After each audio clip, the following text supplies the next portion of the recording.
after that. Great. Okay, so today's learning objectives, we hope that you leave with some mastery, or at least maybe mastery is too strong a word, with some understanding and interest around design thinking. We hope that you'll be able to define it and name a few key design thinking mindsets that are helpful as you move into this work. Explain how design thinking can help move SNAP-Ed reach and impact forward by moving innovative and emerging ideas into practice and testing quicker. And then lastly, that you know where to go to find more information and continue learning. I mentioned we've been doing this for about 1.5 years and we're still learning a lot. So we want to make sure you're connected to some of those things as well. Next slide. So today, Megan is going to give us an introduction to design thinking as the project, as well as kind of what it is and how it connects to SNAP-Ed. And then we've been working on a series of really short videos that we'll record and post separately after today. Today is kind of one way that we're testing them out with people live. But these videos actually center around how to move an idea forward using design thinking. So we'll walk you through the content that we developed around that process, which is called prototyping. And then we want to reserve a good chunk of time to answer questions and just see what, popped up for y'all as we work through this content. So with that, I will hand it over to Megan. Awesome. Well, thank you. And thanks everybody for joining. We are excited to have you here today. So I'm going to talk a little bit about design thinking and give some examples of what we have been working on, but also some terms and some ideas that hopefully you can take away with you and think about how to use in your work. So as Claire said, we have been working with Fork since 2020, almost 18 months, a little bit over. And we have been exploring 2 different design challenges. And we've been using design thinking, which we'll speak a little bit more about that process. But our challenges were, how might we design a robust SNAP-Ed experience in a place for caregivers of young children frequent to support their wellness goals and health goals? And how might this experience drive SNAP-Ed impact and reach at the sector of influence? And these grounding challenges helped us think through the questions we were going to ask, the way we were going to engage folks, and the sectors that we were going to think about. Next slide. So for us, and this is not true for all design thinking, and this is not necessarily true for SNAP-Ed, but for our project, our primary audience was parents and caregivers, or people who care for children between 0 to 5. So this could be an adult, a parent, a grandparent, a neighbor, and they had to be eligible for SNAP. We also prioritized the sectors and settings of education, food industry, and healthcare. Those were for this project. And again, the tools that we talk about today can be used outside of those sectors and outside of that audience. But again, that's who we kind of grounded our audience in. That is the priority audience for Cooking Matters, which is a campaign that provides food skills education to parents and caregivers of young kids. And these sectors of influence were prioritized from our findings and from our previous discovery work as places of interest for this audience. Next slide. So now we get into the meat. Why design thinking? I am a big fan of design thinking, and hopefully at the end of this, you will also be a big fan of it as well. When we think about why design thinking, it helps to also ask ourselves, what did we do before design thinking? Or what can design thinking look like outside of, or what are we currently doing? So when we think about public health or how we solve problems, traditionally, it looks more like this, where the solution is at the front, and then it gets a little bit messy as we go. So we work to define the problem, we bring together experts, we tailor a very specific solution, and we design a pilot, and then we look to scale it. However, with this approach of putting the solution at the beginning, we can sometimes define the problem or the solution as in a way that isn't going to work for all. That it might exclude people, it might not center folks who are going to be using the product or the intervention or the experience. And it can develop and create mistrust or unintended negative impacts during the implementation and scaling. We know that this process can also waste or divert precious time and resources between the work that we're doing, and it can create opportunities where it feels like the products or interventions that we're making are in alignment with what community members are desiring. And we know that those can have issues long-term in terms of how public health professionals are perceived in the community. Next slide. Great. So as we think about what our current method was, this is a little bit more about design thinking. So design thinking is a term for centering the user and grounding the solution and idea around the user's lived experience and what they're interested in and looking for. So the way that it looks a little bit different than how we traditionally solve problems now or design ideas or interventions or things is that it looks a little more messy up front, and we work collaboratively with the end user. In this case, it was community members and parents and caregivers who were SNAP eligible, but we work with those folks to bring us through a process that gets to a shared solution that's going to work for both the community members as well as public health officials. And the reason that we felt like this was really a great opportunity for SNAP-Ed, but also for the work that we're doing, is that it allows us to really build upon what works in the process that a lot of us do now, where we're thinking about leaning on experts and thinking about piloting and scaling items, but it allows us to move through that in 3 distinct phases. This image here is from IDEO, and they have lots of great additional resources as well if you want to dig into it. But with those phases, there's inspiration, ideation, and implementation.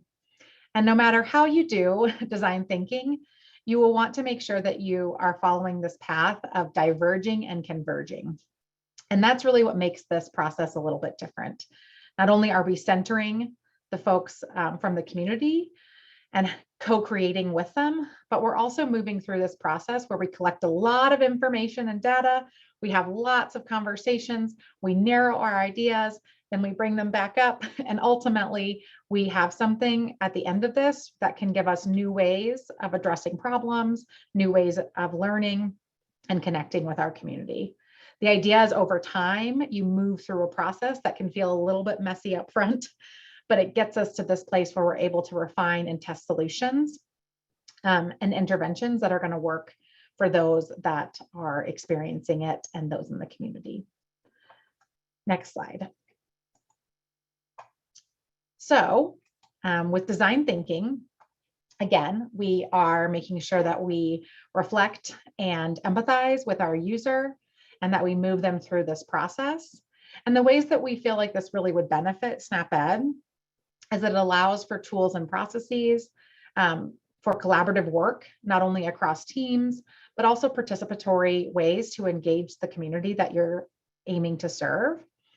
It allows for engagement of partners and to really bring people to the table around what's going to work. How do we make sure that we're thinking about barriers, that we're thinking about sustainability, feasibility, and desirability. And then it gives us time for intentional reflection and a place to really think about equity and who is involved in the process of designing and who is left out from the process of designing. Because at the end of this, we all really want to have an outcome that's going to work for the community that we are looking to engage with, that addresses barriers and is being able to really think about SNAP-Ed from a lens of equity and sharing of power. So as we think about this, it's really important to think about the mindset. I think as we go into this, it can feel a little uncomfortable. I'll speak for myself. It can feel uncomfortable to move away from what we know to a new method or a new idea. But what's great about design thinking is it allows us to pause and be curious, to come in with fresh eyes and to think about how do we look to our community and to those that we're designing with as the experts. Yes, we have expertise and knowledge, but so do others.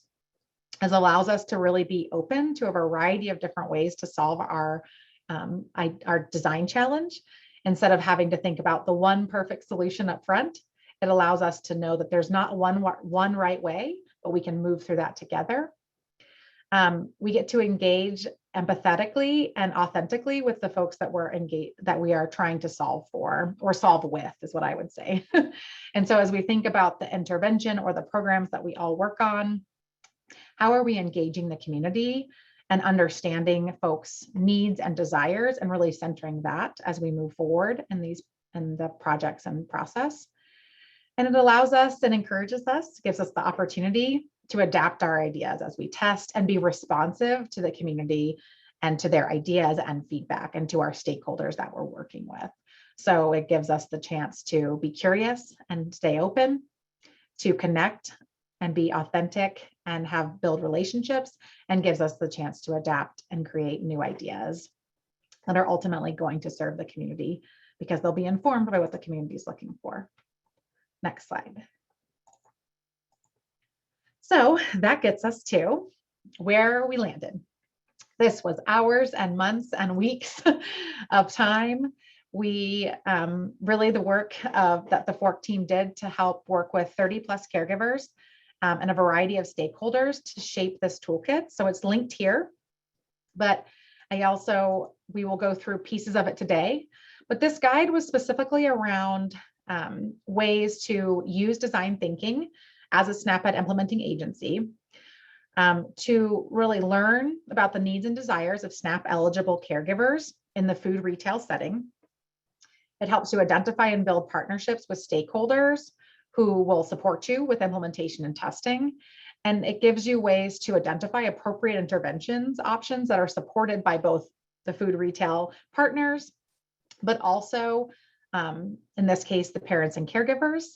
And then it gives you the chance to test and refine interventions using a human-centered design method and mindset for prototyping. The guide synthesizes our learning over the past 18 months, and it has key insights and resources and tools that are all informed by a variety of stakeholders, including implementing agencies. And it gives you ideas of how to go through this process, to take action, to test, and to move forward in the cycle of design thinking. So in that spirit, as we go to the next slide, one of the things that really came out, I know no one here will be surprised, is that this is one of our quotes, we have frameworks that sit and never move to action. How do we highlight and uplift this framework to make sure the framework can come to action and it's not just sitting on a desk or a retailer that's actually coming to life?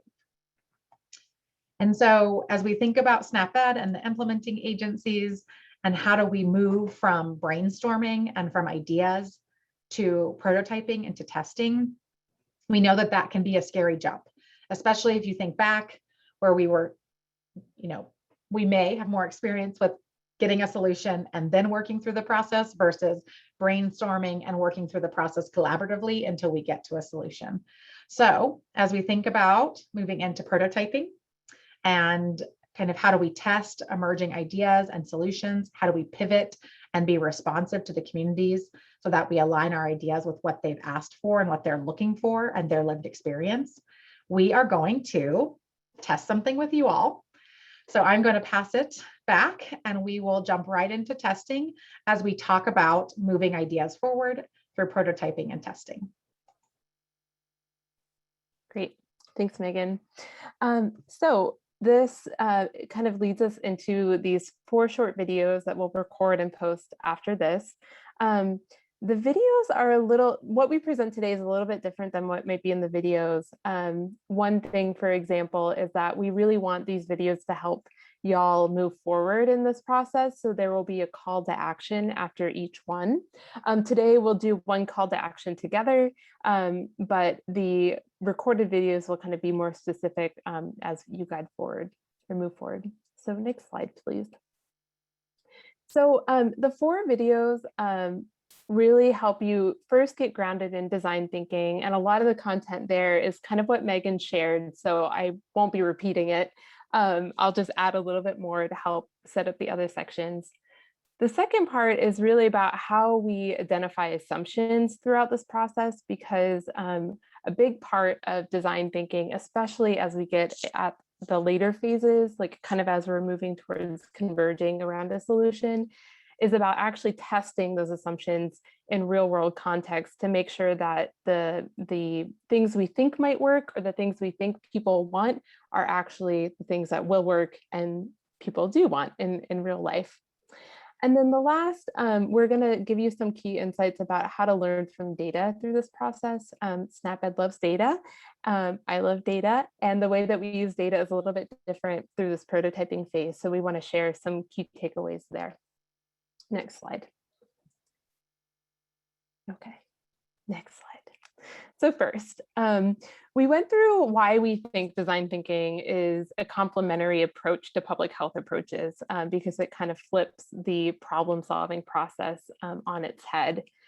And where we're picking up today in these videos is not actually in the beginning of this phase, because as Megan shared when she was talking about the guide, is that the guide actually helped us move through inspiration and most of ideation to land on two strategies that caregivers were really excited about and that stakeholders from SNAP-Ed and food retail settings helped us kind of curate and shape.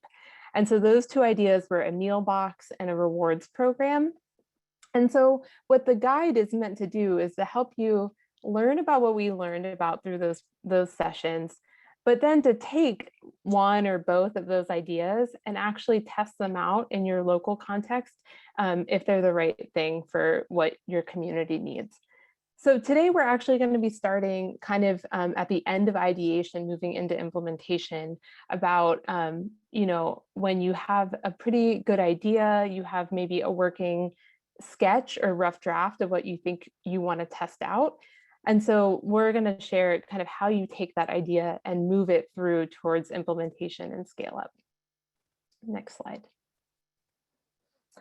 So the main way we do this is through prototyping or testing.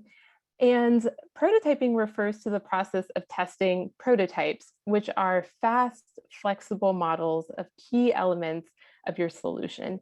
So there, you can kind of think about them as a rough draft of maybe something that would be more polished or final later in this process. And testing prototypes, like Megan shared, is really helpful because it lets us test these assumptions to make sure they're holding up in the real world. They allow us to keep getting feedback and integrating feedback from our users and the people who are helping us implement these ideas, especially when we're getting into sectors of influence. There's lots of stakeholders that we have to coordinate and work with to get our ideas into practice. And then it also lets us quickly adapt our solutions at a low cost or no cost, so that there isn't a big lag in when we're moving these innovations into practice. Next slide. So when you're getting ready to move into prototyping, there are a few things to kind of help you get ready.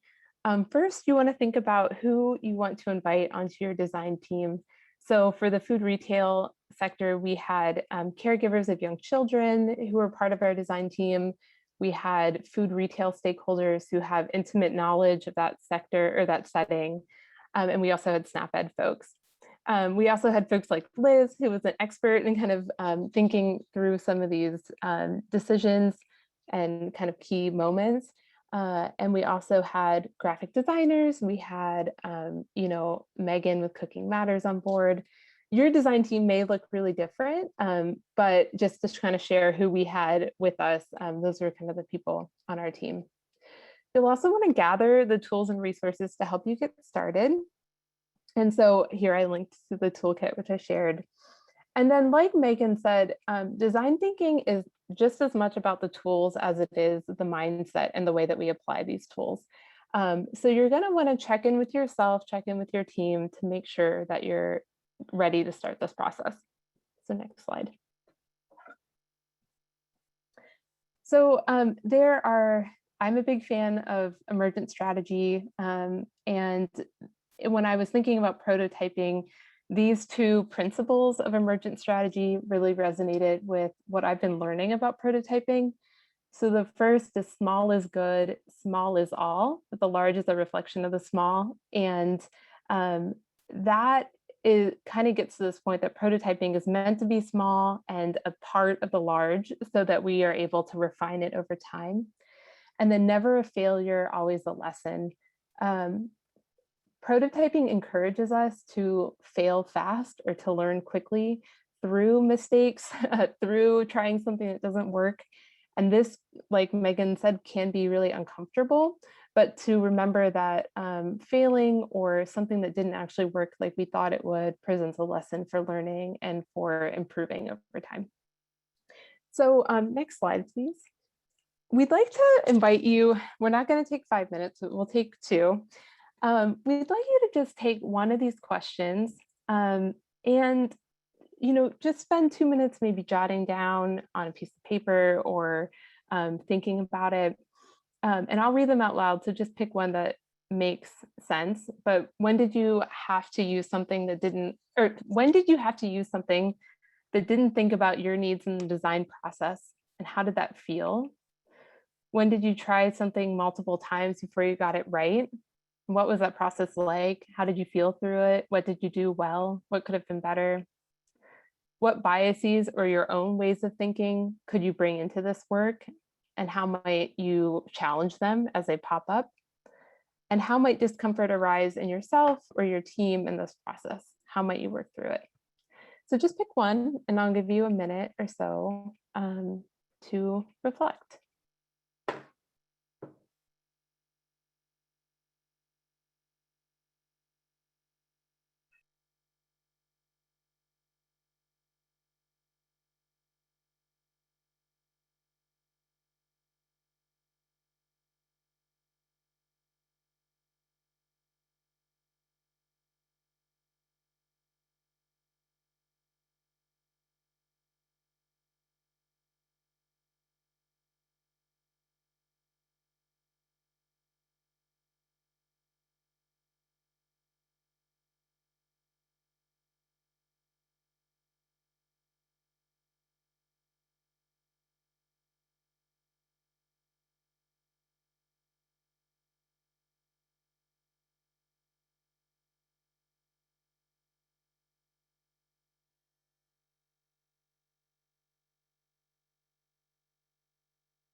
Okay, I'm gonna bring us back, but hopefully that helps you just start thinking about maybe why design thinking could be helpful or kind of the right mindset you might want to cultivate as you enter in. Okay, next slide. So grounding ourselves in kind of our own ways of thinking is super important as we transition into identifying our assumptions. Next slide, please. And assumptions in design thinking center around 3 types primarily. The first is feasibility of the proposed design. So that could be around the time, resources, or technology it might take. The viability, or how sustainable might this be in the real world, and then the desirability of the proposed design. And again, the desirability is a big one because in design thinking, we are really hoping that we're centering the needs and desires of the people who are experiencing the problem and all of the decisions we're making. So you can start to think about or identify these assumptions by just reflecting as a team or by yourself. What assumptions have I made about the skills people might have? What assumptions have I made about where people might get this information? Just simple questions to start spurring ideas. Next slide, please. And identifying these assumptions is important because ultimately they'll make sure that we're aligning the end product with community needs, that we're saving time and resources. So if we assume that something might work, pretty low cost and it doesn't, then it saves us time to kind of go back to the drawing board or earlier in that process than later. It can help us clarify roles and expectations between implementation partners. So again, thinking about, a food retail strategy, there are lots of people involved to get that off the ground. And most importantly, as we're thinking about centering equity in this process, is that it can help us address our own implicit bias or stereotypes about the people that we are designing with or centering in this process. And so this can help us make sure that not only is our solution or intervention aligned with what people need, but more importantly, it's not doing harm or it's not actually creating a negative ripple effect. Next slide, please. So I wanted to share, we're going to share a few case study slides from our work. And we took to one of the ideas to kind of build out as if we were trying to do this in real life. So it's a little made up, but helps you get the idea. So I wanted to share what our process of identifying assumptions looked like. It wasn't just a one-time thing. We reflected after each session on what was happening in our design thinking workshops, if we were noticing assumptions we were making as a team or individually.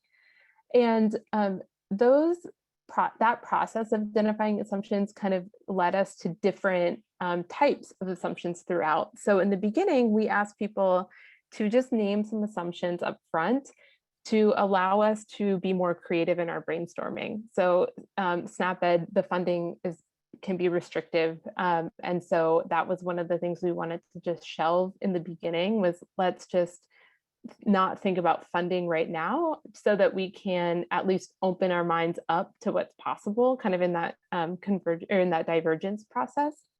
But at the end, our assumptions became more concrete around, are our store partners actually going to give up end cap units or the end of an aisle to actually display the meal box? So we're going to use one with you throughout around this first one where we had an assumption about customers will understand the recipes for the meal box and have basic cooking knowledge. And so we will kind of share how we would actually test and plan a prototyping session around that assumption. So I'm going to hand it over to Lindsay. Thanks, Claire. So like Claire said, now that we've had a little bit of time to think about underlying assumptions and why they are so critical to this design thinking work that we're doing, we'll think a little bit about how you might create a prototype that centers around one of your key assumptions. So as a reminder, a prototype really is just a fast, flexible model of a key element of your intervention idea or your solution. You can really think of a prototype like a rough draft. Prototypes can take many different shapes. They can be pieces of paper. You can mock them up in actual materials. It can be done on a computer. It's a really flexible type of tool. So testing or prototyping really is this process of quickly trying something out. You learn from it, you gather your data, and then you try something different until you have a great solution that really meets the needs of your primary audience and it's feasible for your organization and for your implementation partners. Prototyping really requires different methods and ways of thinking than we might be used to kind of in the SNAP-Ed world. First, we're interested in testing just pieces or elements of a larger intervention idea. So our goal here isn't to build out a complete model of your full intervention idea like you might do for a pilot test, but rather you're focusing again on those key aspects of your intervention design that really do align with those key assumptions Claire mentioned, and those are the things that are critical to the overall success of your intervention idea. Secondly, prototyping really should be quick. It helps us fail fast or quickly learn to make improvements over a shorter period of time than you would have with a more traditional pilot test approach. And then third, prototyping really should be cheap. The goal is to give folks something to respond to. It's not a fully developed model of your entire intervention. This means it could be something that costs less than $100 to pull together, or even better, it would be free. And lastly, when you're prototyping, what we're interested in is setting an a priori question to inform our data collection so that we can improve our next prototype.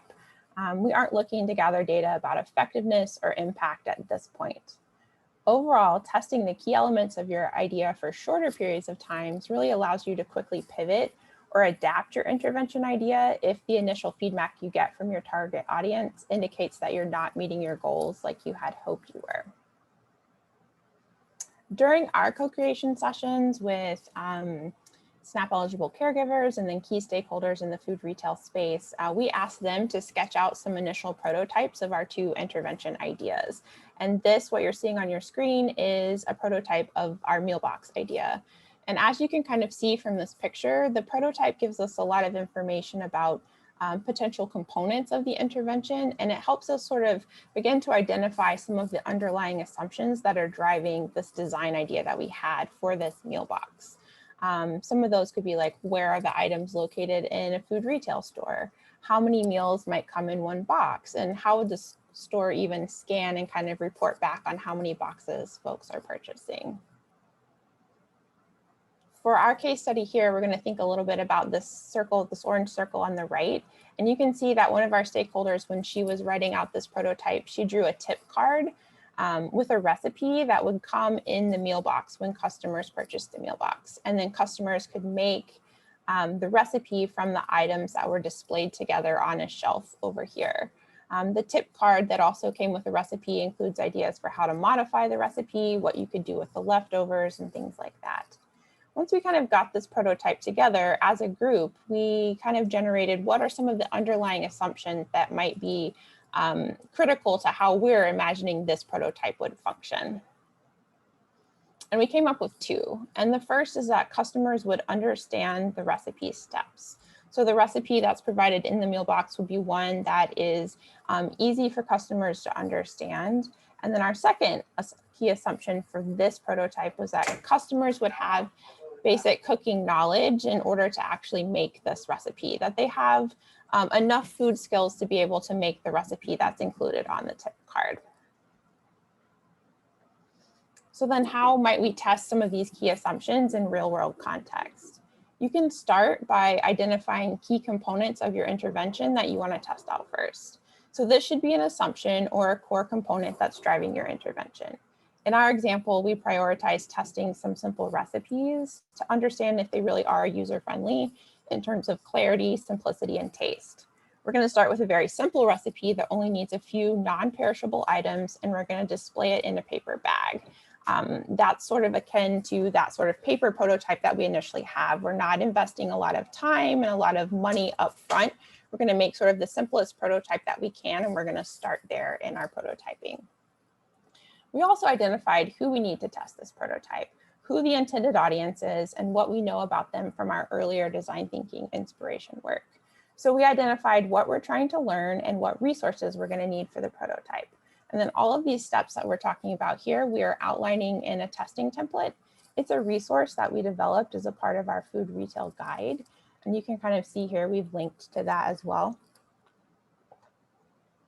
As Megan talked about earlier, we compiled what we learned from over 30 hours of design thinking workshops and activities with caregivers of young children, food retail stakeholders, and SNAP-Ed implementing agencies into this guide that walks you through the 2 prioritized food retail interventions that would be desirable for our users. That was the meal box that I showed you a prototype of earlier, and also a rewards program. The goal behind the guide is to really help get you ready for this prototyping and testing process by including tools like a testing template. And now that we've had a chance to really think about what we might want to prototype for our intervention, we can move on to thinking a little bit more about the data, the feedback that we might be collecting once we sort of push that prototype out into the world and we actually get feedback from folks in real time, and how we might use that data to sort of drive this testing and prototyping cycle to get towards the intervention that really does work for our primary audience and our implementation partners. SNAP-Ed is very accustomed to collecting and learning from data to assess effectiveness and impact of our work. However, data collection and analyzing during prototyping seeks to answer 2 different types of questions. The first question is really simple. Are we even on the right track? Are we even headed in the right direction with this prototyping and this sort of like idea that we have about what might work for our community? And the second question is our gut right about this? Are we making accurate assumptions that reflect the realities of the folks who are in our primary audience and the realities of our unique community setting that we're working in?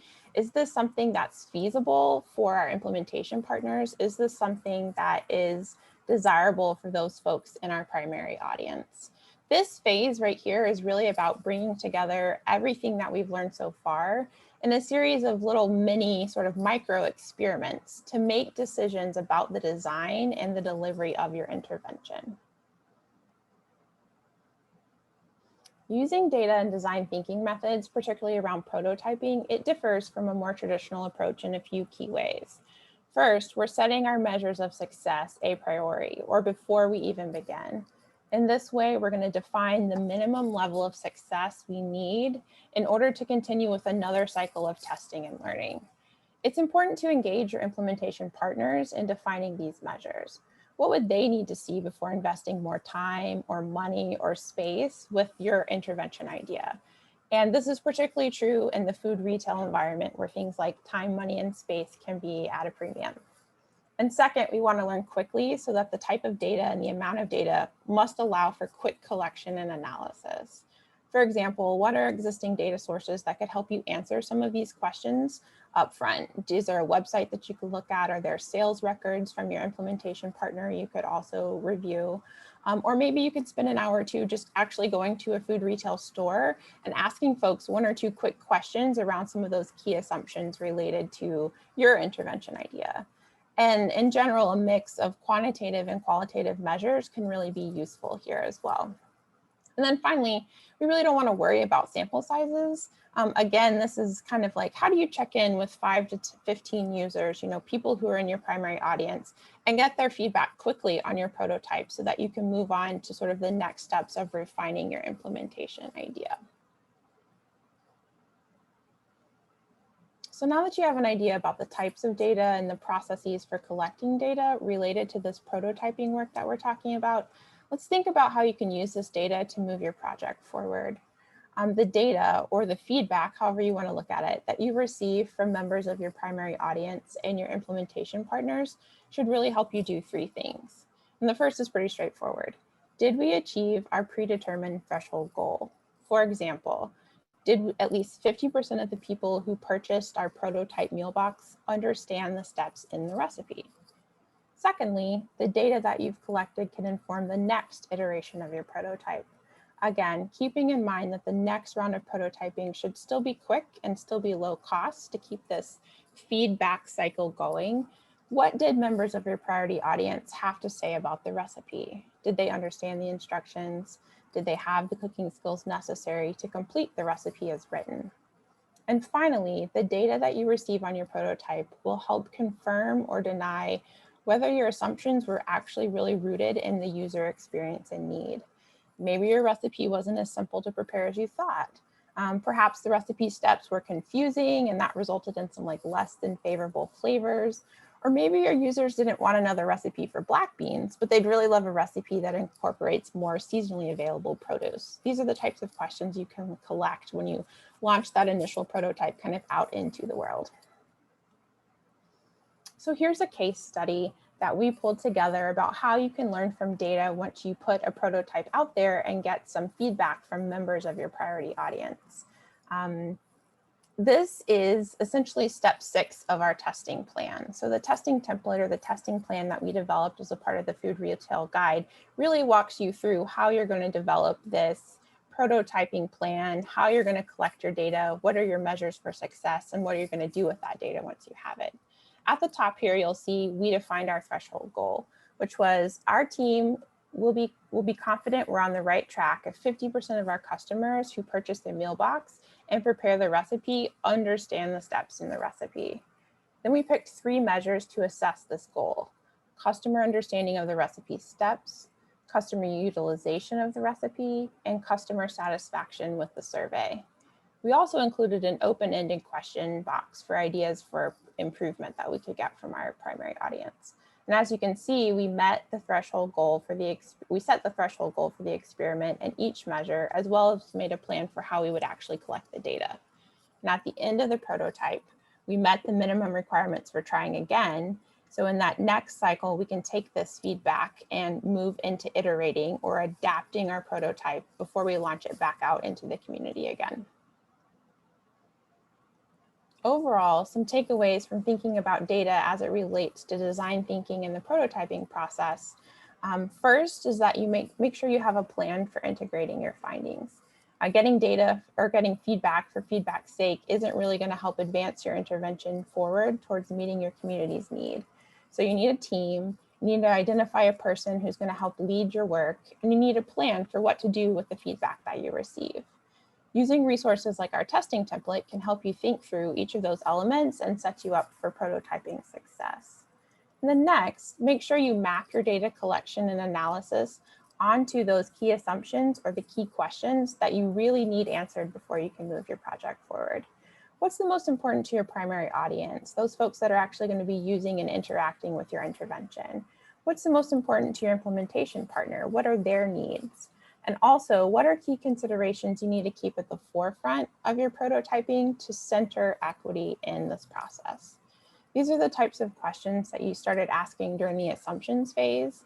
You developed a prototype to test, and now you're collecting some data so that you can analyze and see if you're on the right track and if you're heading in the right direction. Remember, the goal of data collection for your prototype, we're gut checking here. Small samples are okay. Rapid data collection is great. You're collecting this feedback for a purpose. You're moving your project forward in the best way possible to meet the needs and desires of your primary audience and your implementation partners.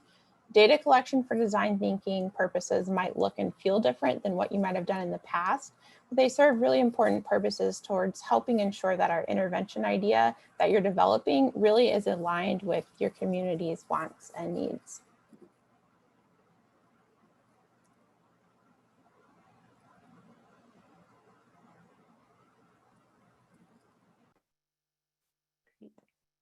Thanks, Lindsay. So we are doing super well on time. So I think we'll have lots of time for questions. Would love to invite people just to like take a deep breath and like see how a lot of that sank in with you. I know the first time I learned about this, it felt a little topsy-turvy. So just want to acknowledge and name that and say that that's probably about right. So yeah, just think about how that felt, what connected. These are all linked. So when we share the resources with y'all, you'll be able to go there directly. But we did just want to uplift some resources that we either created or really helped guide us. So the first is a piece that we wrote about how we actually adapted these methods to engaging people with lived experience, to engaging people who are SNAP eligible in a virtual environment. We did this over COVID starting in July of last year. So this compiled a lot of the lessons that we learned, as well as some of the things we might try differently next time. We also linked to the, field guide, not feld guide from IDEO. That is a really great resource where there's lots of methods or ideas about how you can actually collect these data with your users and stakeholders. The National Equity Project and then the Equity Centered Designer resources are really about this movement that helps us design towards liberation and justice.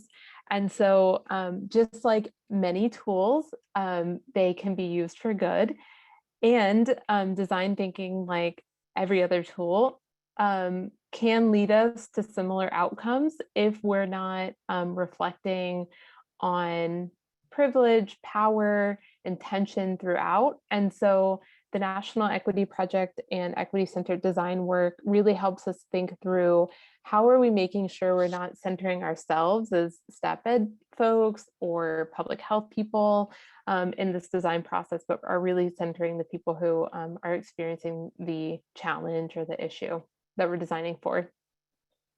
And then Creative Reaction Lab also has some great resources as well. So lots to learn from and get inspired by. So next slide. We did want to also just really uplift a lot of the people who were in this process too. So a few questions came in about, how do people who are working on the front line fit into this work, or how does this work in SNAP-Ed when we are working with partners and have to kind of specify that we're not overlapping our reach. And, I think design thinking presents a really beautiful opportunity to collaborate with people who, are touching SNAP-Ed in many different ways. So one of the group norms we had in our sessions was no one knows everything and together we know a lot. So people who are delivering programming, people who are doing the evaluation, all of those folks are important because we all hold different puzzles to this. And design thinking gives us an opportunity to come together in a space where we can temporarily be equal in our ideas and our solutions to how we make things better.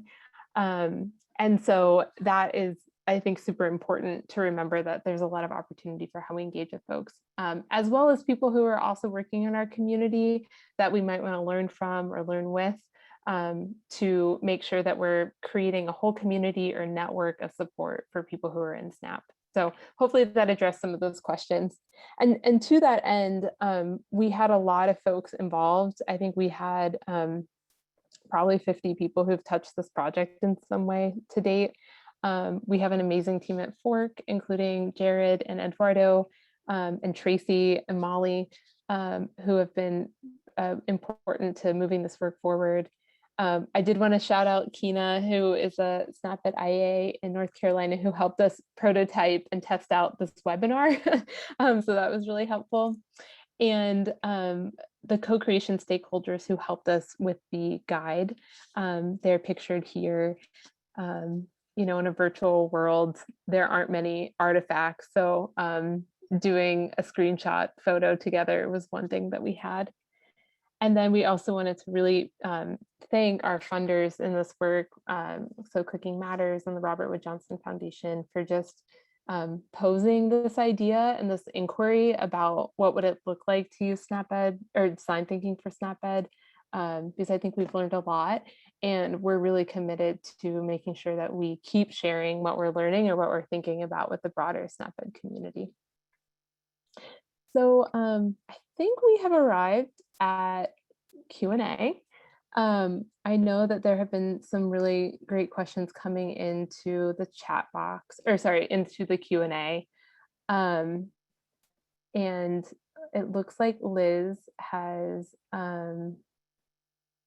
addressed, and Megan have addressed some of them. So I'm just getting oriented. We can actually say, Claire, I think there's a theme around like timing and how long this takes and how do you do a realistic time. There's also a theme around compensation and how do you involve community members if you cannot compensate. And then there was a question on whether the community members who completed the Qualtrics survey or the QR code were compensated. But I think those are some themes across just kind of how do we think about timeline, compensation, and including the voices throughout this process.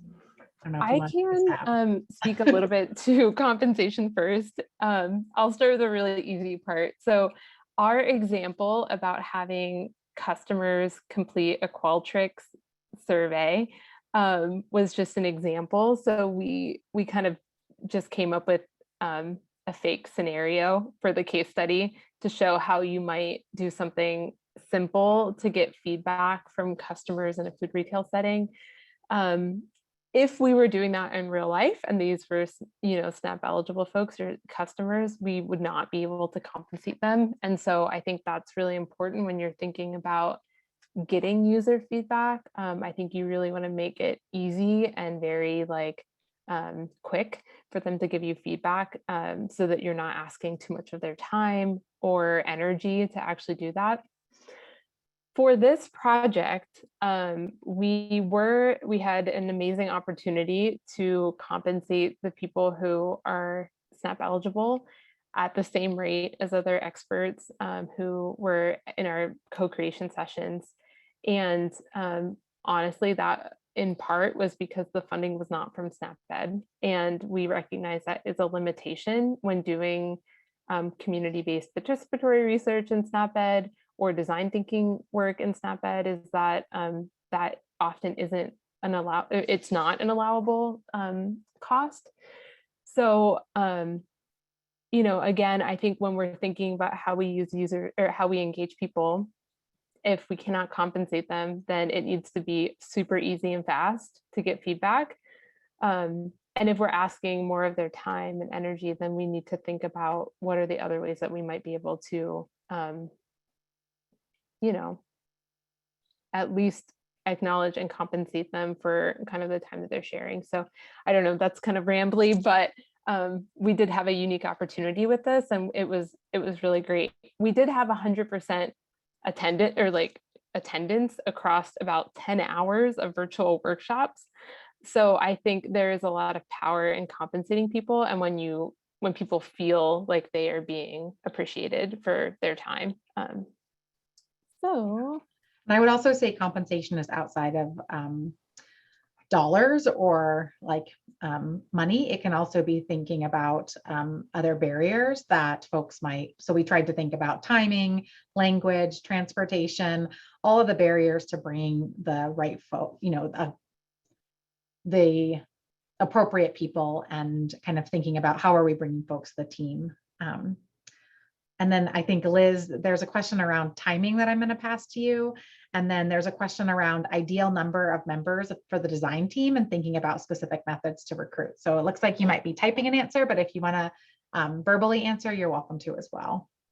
Yeah, all right. So Pamela, you pointed out a tension that many of us feel, that moving too fast has consequences at times, and then moving too slowly also has its own set of consequences. And so the best we can, we understand that we live in a real world. So first, our team really tried to assess the external factors for which we needed to backwards plan. So the funding deadline and what partners wanted, and then melded that with putting together clear asks of community members. So when we recruited folks to join us in a variety of different ways, we were very upfront, not only about compensation, but what would be expected in exchange for their time and expertise.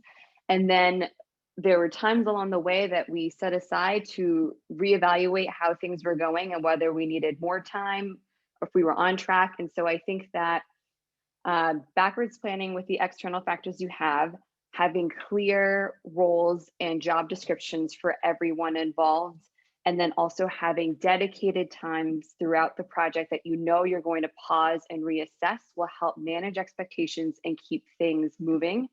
So I'm hopeful that that is helpful with regards to that. And then Suzanne, you were asking about an ideal number of members for the design team.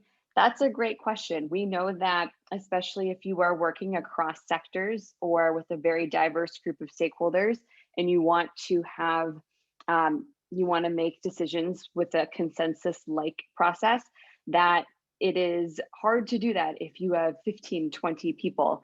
And so I think that in general, we do recommend a core design team that is somewhere between the 4 to 8 size, again, with specific representation from different stakeholder groups with different lived experiences. And with regards to methods, with regards to recruitment, I just dropped into the answer one of the ways that we use to try to recruit diverse stakeholders.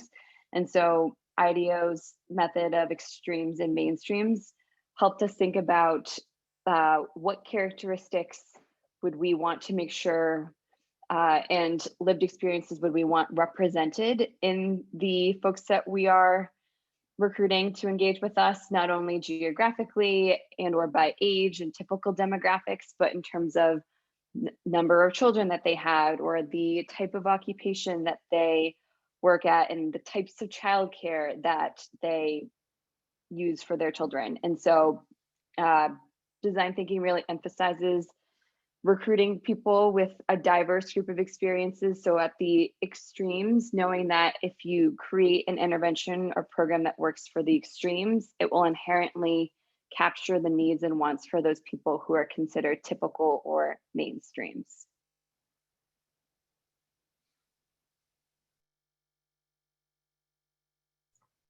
Thank you so much. The last question was around the process for how do we decenter SNAP-Ed in order to center communities in which we partner. And I think I would love for your thoughts on that, if you don't mind. I had something just Yes. something that that I love this question. And I think it was a tension we held a lot because we were asking caregivers to engage with us in this design process of like, what would you need to support your family's health? And we did it during the moment of COVID, we're still in it. And one of the things that is a theme and insight that came throughout all of our sessions, we did this with food retail. We just wrapped up doing this work with early childhood education settings, and now we're focused on learning about how to do this in healthcare settings. And across all three, this idea of being seen as a whole person and expanding our concept of wellness to think about mental health and care and support for communities that are experiencing a lot, especially Black and Brown communities around like racial inequities and injustices across the country, that came out. And so again, that's not part of, like our explicit work in SNAP-Ed. But I think we learned a lot through that in terms of, okay, if we're going to craft an experience for caregivers who are SNAP eligible, how can we acknowledge and celebrate them as whole people? And how can we maybe create spaces that make them feel cared for? So like in the education sector, that was one that really came up. I want to feel safe and welcomed here. And so a lot of what we did was ask about, well, what would it feel like to feel like, tell us about a time you felt really safe and welcomed. What was that like? And so as we're writing up our findings from that sector, we're sharing those insights to help SNAP-Ed think about how could we maybe recreate some of those moments or signal to participants that like, these are things that help people just want to engage with the work that we do. So things that might seem SNAP-Ed adjacent or not really the focus, I think can still inform a lot about how we deliver programming or how we even talk about the work that we're doing. That was just one thing that came up to me, was like this thing, this theme of mental health and wellness, and how do we, talk about SNAP-Ed and nutrition and fitness with this other focus on mental health and the whole person wellness. What other thoughts do other folks have about that, about decentering SNAP-Ed?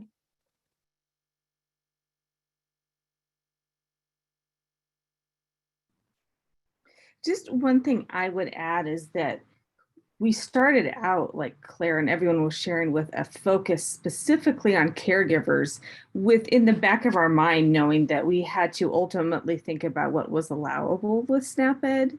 And that was where we moved ultimately with the co-creation work that we did. But that was second. And first was what Claire was talking about, with really working with the caregivers. I want to share that.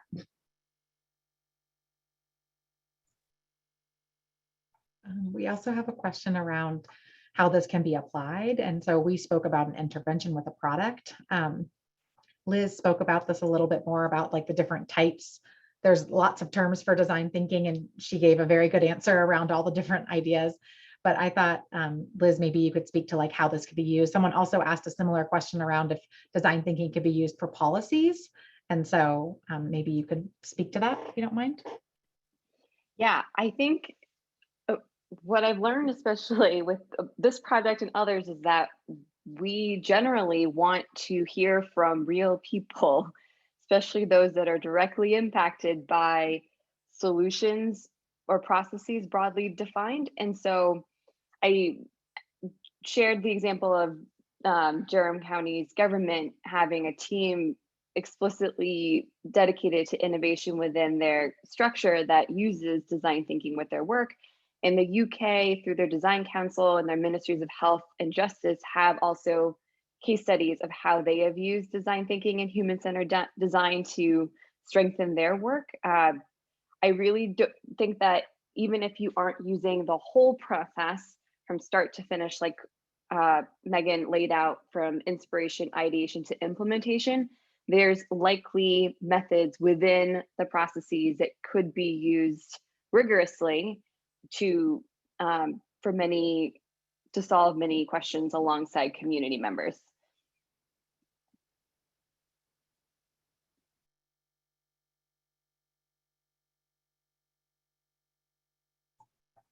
this next question, maybe Molly, you could tackle it, but thinking about what does capacity building look like to train SNAP-Ed implementing agency staff on human-centered design and design thinking?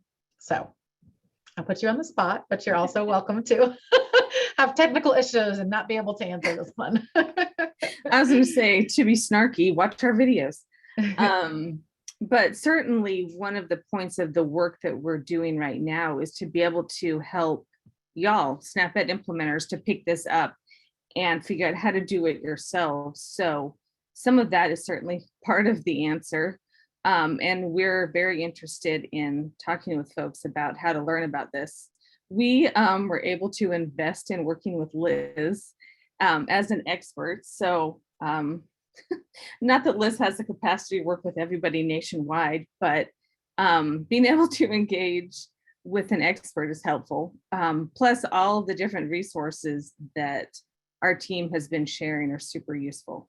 I don't know if anyone else on the team wants to take this on to you.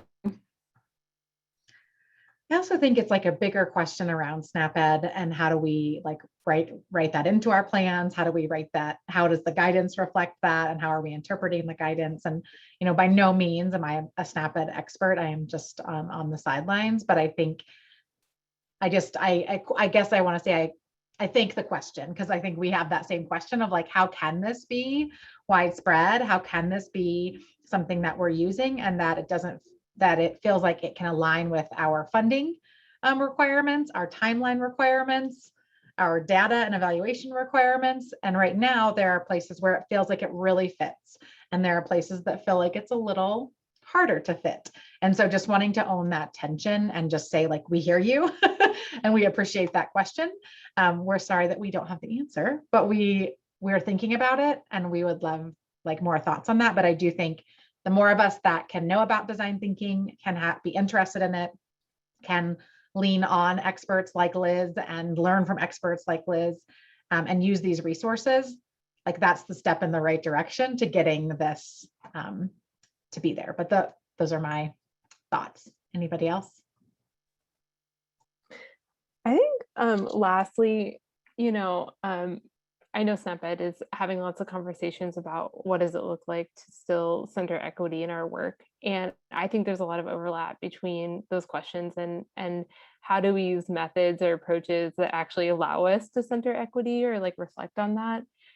And for me, I think the reason why we talk about mindset in this webinar and the reason why we've built so much team reflection into our own process is because that is a skill and a team and an individual skill that I think we can all be continuously working on to make sure that we're moving this work forward in ways that are equitable, that are aligned with community needs, and, you know, really hopefully more impactful and sustainable at the end of the day. So I think capacity building for SNAP-Ed should definitely include the focus on our own practices and our team practices about how we do this work, how we ask questions, how we try to approach problems that we see. And so hopefully, you know, these questions and reflections that we presented in the beginning can help us start moving towards that direction of like, how do we actually shift our mindset a little bit to move this work forward? Hopefully that makes sense, but I see that as like foundational.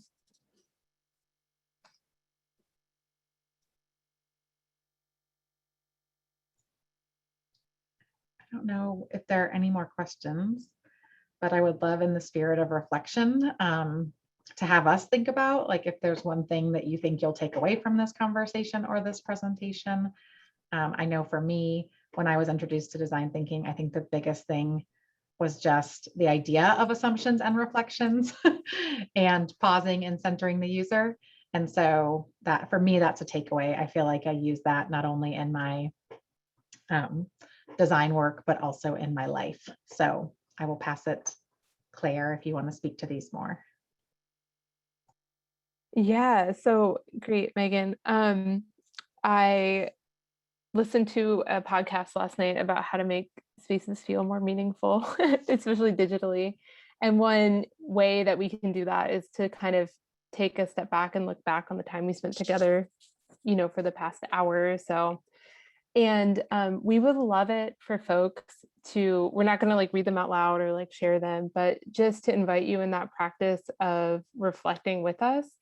And if you could chat in what is the biggest a takeaway from this time, and then a question or curiosity you're leaving with that you'd like to explore.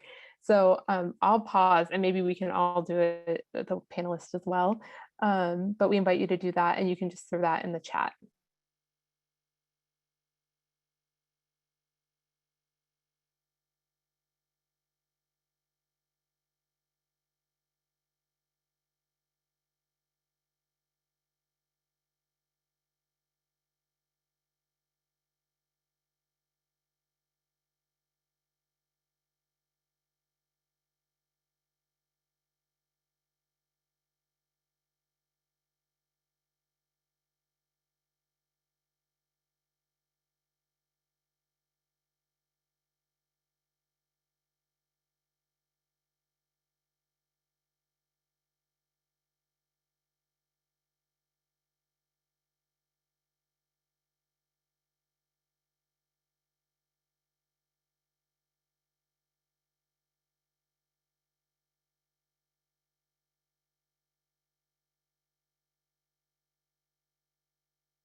Okay, so we invite you to keep chatting in.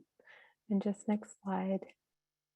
So we are so deeply appreciative of your time. Like I said, this is the first time we're sharing this out to a broader audience, and we would really genuinely love your feedback, and for you to keep engaging in this conversation with us. Our email is designforsnaped@unc.edu.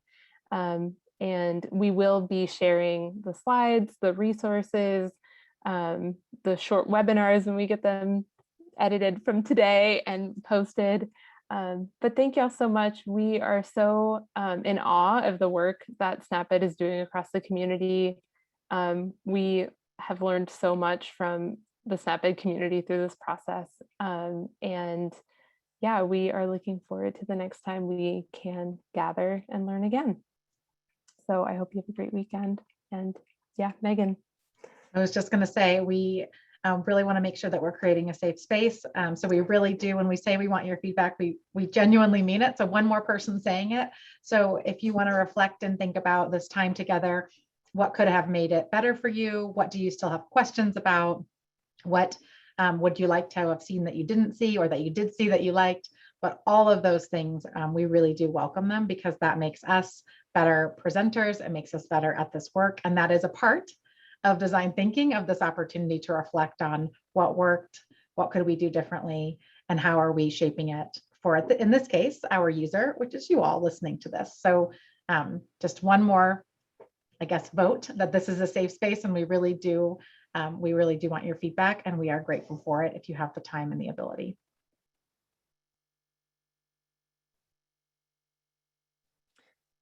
Thank you so much.